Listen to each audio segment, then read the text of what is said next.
नमस्कार दोस्तों, आज अर्थराइटिस के बारे में समझेंगे। अर्थराइटिस क्या है, इसका इलाज क्या है, कौन सी दवाएं आप सभी को अर्थराइटिस में लेना चाहिए। तो फ्रेंड्स, मैं डॉक्टर लोकेंद्र DPH VHMS आप सभी के साथ में उपस्थित हूँ फिर से एक नया वीडियो लेकर। वीडियो अच्छा लगे तो लाइक एंड शेयर करें, कुछ पूछना चाहे तो कमेंट करें। चलिए शुरू करते हैं आज का वीडियो। तो सबसे पहले समझ लेते हैं अर्थराइटिस होता क्या है। अर्थराइटिस में आप सभी को कॉमनली बहुत ज़्यादा कन्फ्यूजन होता है, क्योंकि एक ऐसा वर्ड, एक ऐसा शब्द है जिसे सुन करके आप कंफ्यूज हो जाते हैं। लेकिन यहाँ पर अर्थराइटिस को बहुत कॉमन भाषा में समझेंगे हम। अर्थराइटिस का मतलब होता है जो हमारे जॉइंट्स होते हैं, जो बड़े जॉइंट्स होते हैं, ये वाले जो बड़े बड़े जॉइंट्स होते हैं, घुटने हैं, जैसे कि घुटने हैं, एल्बो जॉइंट्स है, रिस्ट जॉइंट्स है, ये जो जॉइंट्स होते हैं, इन जॉइंट्स में दर्द होता है। और इन जॉइंट्स में दर्द के साथ में आपको क्या क्या सिम्टम्स होंगे, वो सारी चीजें हमें देखने को क्या क्या मिलेंगी, वो इस वीडियो में समझेंगे। तो अर्थराइटिस बेसिकली होता क्या है, देखिए आइटिस जहां लग गया, अर्थराइटिस, ठीक है। अर्थराइटिस मतलब कि सूजन होना, जॉइंट्स की सूजन होना और दर्द होना, ठीक है। अगर आप इसका ट्रीटमेंट सही समय पर नहीं लेंगे तो ये बीमारी आपकी बढ़ती चली जाएगी। और ये किस एज के बाद में ज्यादा होती है, इसकी उम्र का जो रेशियो होता है वो होता है 50 के बाद में। 50-55 के बाद में ये बीमारी हमें धीरे धीरे परेशान करना स्टार्ट कर देती है। और 60-65 के बाद ये बीमारी बहुत ज़्यादा हमें परेशान करती है, बहुत ज़्यादा दर्द होता है, सूजन होती है, दवाइयों से रिलीफ नहीं मिलता है। कई बार हम इसमें अंग्रेजी दवाइयाँ लेते रहते हैं, लेकिन किसी भी प्रकार का कोई भी आराम नहीं मिलता है। लेकिन हम यहाँ पर कुछ ऐसी दवाइयों के बारे में समझेंगे जिनसे आप आसान तरीके से ठीक हो सकते हैं और आपकी जो बीमारी है आसान तरीके से ठीक हो सकती है।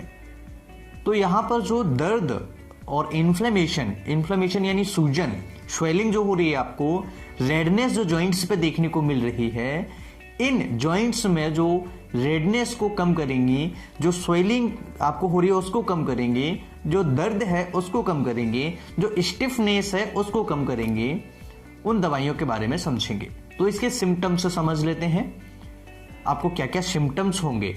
एक तो आपको इन्फ्लेमेशन होगा, यानी कि वहां पर सूजन, स्वेलिंग देखने को मिलेगी, स्टिफनेस देखने को मिलेगी, आप ऐसे जॉइंट्स को घुमा नहीं सकते, ऐसे हिला नहीं सकते, आपको बहुत ज़्यादा दर्द होगा, आपको बहुत ज़्यादा पेन होगा।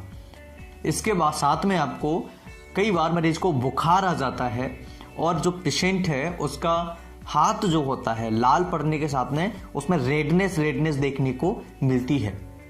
तो रेडनेस होगा, इन्फ्लेमेशन, स्वेलिंग होगी, बहुत ज़्यादा तेज दर्द होगा और पेशेंट को स्टिफनेस होगा, यानी पेशेंट हाथ नहीं हिला सकता। जैसे ही वो हाथ हिलाएगा उसमें कड़कपन थोड़ा सा रहेगा और जैसे ही हाथ हिलाएगा उसको दर्द होगा, ठीक है। इसके अलावा कुछ ऐसी प्रॉब्लम्स हो सकती हैं जैसे बुखार आना। कई बार क्या होता है, हमारे शरीर में कहीं इन्फेक्शन कुछ और होता है और हमें बुखार आ जाता है।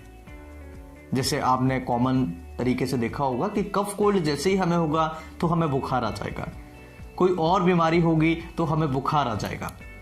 तो इसे कैसे ठीक करेंगे, तो यहाँ पर आपको बुखार के लिए कोई एडिशनल मेडिसिन लेने की जरूरत नहीं पड़ेगी।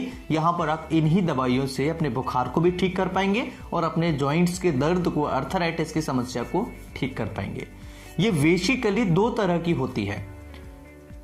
अगर देखा जाए साइंटिफिकली तो इसके बहुत सारे टाइप्स होते हैं, लगभग 100 जो इसके टाइप्स होते हैं। लेकिन यहाँ पर जो मोस्ट कॉमन होती बीमारी है वो होती है, एक होता है OA यानी ऑस्टियोआर्थराइटिस, दूसरा होता है RA यानी रूमेटॉइड अर्थराइटिस।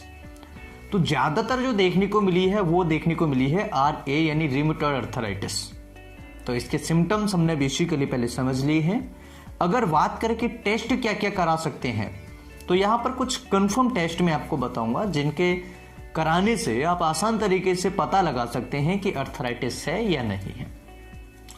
सबसे पहला टेस्ट होता है RF फैक्टर और दूसरा टेस्ट होता है ANA। कुछ एंटीबॉडीज होती हैं जिनका हम पता लगाते हैं कि हमारे शरीर में कुछ एंटीबॉडीज डेवलप हो रही हैं या नहीं हो रही हैं। आप करा सकते हैं CCP और अगर हमें जांच करानी है तो सीटी स्कैन करा सकते हैं, एमआरआई स्कैन करा सकते हैं और एक्सरे करा सकते हैं जॉइंट्स का। ठीक है, ये कुछ जांचें हम इसमें करा सकते हैं। इसमें कुछ एंटीबॉडीज का हमें पता लगता है और जो हमारे कार्टिलेज होते हैं उनका पता लगता है कि डैमेज हो रहे हैं, गैप कितना है उनके अंदर, वो सारी चीजें देखने को मिलती हैं। अब बात करें कि कॉजेज क्या होते हैं। देखिए, मोस्ट कॉमन जो कॉजेज होते हैं वो होते हैं दो कारण।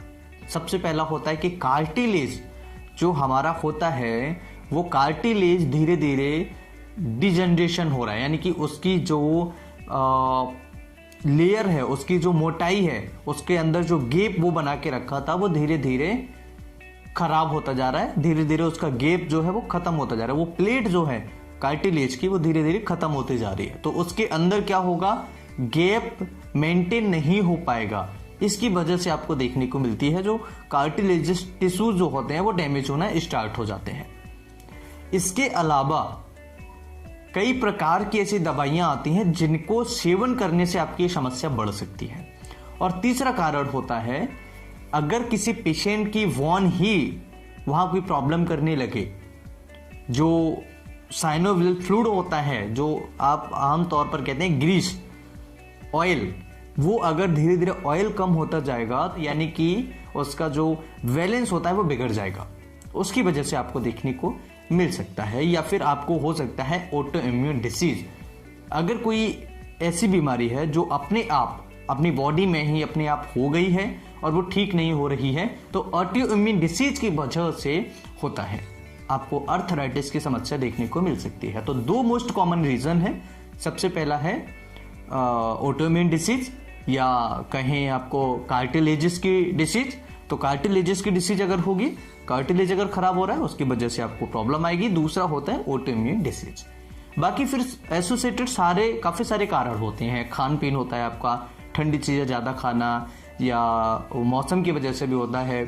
जैसे सर्दियों की सीजन में परेशानी बहुत ज्यादा होती है, तो काफी सारे ऐसे एसोसिएटेड सिम्टम्स होते हैं, उनकी वजह से ये प्रॉब्लम्स आपको हो सकती है। ट्रीटमेंट की बात करें, क्या ट्रीटमेंट आपको लेना होगा। कुछ इस प्रकार की दवाइयाँ जिससे आप रेडनेस है, बुखार है, स्टिफनेस है और स्वेलिंग है वहाँ पर उसे ठीक कर सकते हैं। और साथ में एक कॉम्बिनेशन में आप सभी को बताऊंगा, वो कॉम्बिनेशन है एकोनाइट नेपिलस। आपको मदर टिंक्चर फॉर्म में लेना है। इसके साथ में आपको लेना है ल्यूटा, मदर टिंक्चर फॉर्म में लेना है। इसके साथ में आपको लेना है रस्टॉक्स, मदर टिंक्चर फॉर्म में लेना है। ये तीनों मेडिसिन का मदर टिंक्चर फॉर्म आप जैसे लेंगे, उससे एक इक्वल मात्रा में, एक इक्वल क्वांटिटी में एक बड़े बोतल में मिक्स कर लीजिएगा। जैसे कि 30 ml हमने 30 ml हमने एकोनाइट नेपिलस लिया, 30 ml हमने रूटा लिया, 30 ml हमने रस्टॉक्स लिया। तीनों मेडिसिन को एक साथ मिक्स करने के बाद एक बड़े बोतल में आप उसे मिक्स कर लीजिए। अच्छे मिक्स करने के बाद रख लीजिएगा। अब आपके पास टोटल जो अमाउंट हुआ वो हुआ 90 ml। अब इस अमाउंट को आप दिन में 2 बार, सुबह और शाम को ले सकते हैं। तो सुबह लेने से और शाम को लेने से आपकी समस्या धीरे धीरे ठीक हो जाएगी और आपको काफी सारी मेडिसिन्स, काफी सारे एक्सरे, काफी सारे रिपोर्ट्स कराने की जरूरत नहीं पड़ेगी। तो यहाँ पर जो मेडिसिन मैंने आपको बताया कि रूटा, रस्टॉक्स एंड एकोनाइट नेपिलस, इसके साथ में अगर किसी पेशेंट को बहुत ज़्यादा स्वेलिंग है, बहुत ज़्यादा रेडनेस आ रहा है और उसकी प्यास जो है बहुत ज़्यादा लगती है, उसका मुंह सूखा रहता है, तो बेलाडोना भी ले सकते हैं। इसके साथ में आप बेलाडोना 200 पोटेंसी में 4 ड्रॉप्स डायरेक्ट टंग पे ले सकते हैं। 4 ड्रॉप सुबह, 4 ड्रॉप शाम को, आपकी बीमारी ठीक हो जाएगी। इसके साथ में ये जो 90 ml का मैंने आपको बताया है कॉम्बिनेशन, ये कॉम्बिनेशन आपको लेना कैसे है, दिन में 2 बार, सुबह एंड शाम को ले सकते हैं। 30 बूंद आपको आधे कप पानी में मिलाकर के सुबह लेनी है, शाम को लेनी है। ठीक है, यानी 30 बूंद सुबह, 30 बूंद शाम को लेनी है। अगर किसी पेशेंट को 15 दिन बाद आराम मिल जाता है तो इन 30 ड्रॉप्स को घटा करके 20 ड्रॉप्स यानी 20 बूंद सुबह, 20 बूंद आप शाम को ले सकते हैं।